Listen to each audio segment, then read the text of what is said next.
जतन छाछानावताड़ा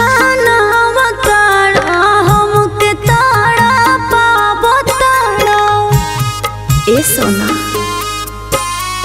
जतन छाछानावताड़ा हमके ताड़ा पावत बाड़ा एहो जानो बद दुआ बा जा जाए को दिन रोवा बतू जे तना रोवत बाड़ा एहो जानो बद दुआ बा जा जाए को दिन रोवा बतू जे तना रोवत बाड़ा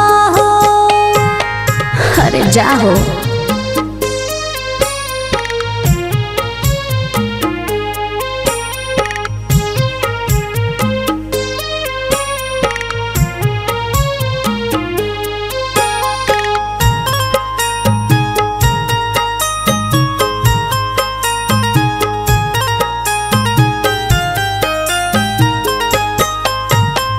सुनले राही सखी सले हर से बात हो लाइका के जात हटे करी एक दिन घात हो साँच को दिला जान।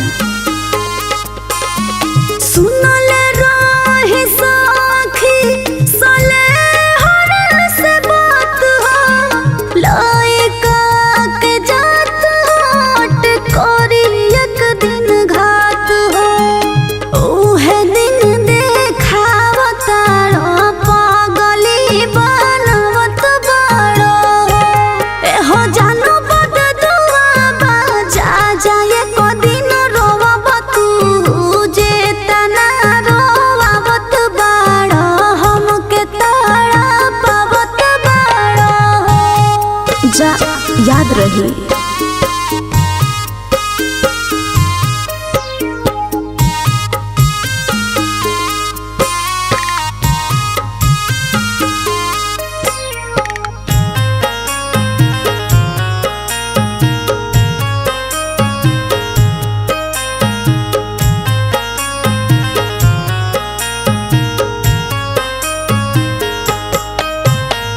सब लइका के जोश जान गई आज हो तू निकल गईला जान धोखेबाज हो दिल से खेल गईला। सब लइका के जोश जान गई आज हो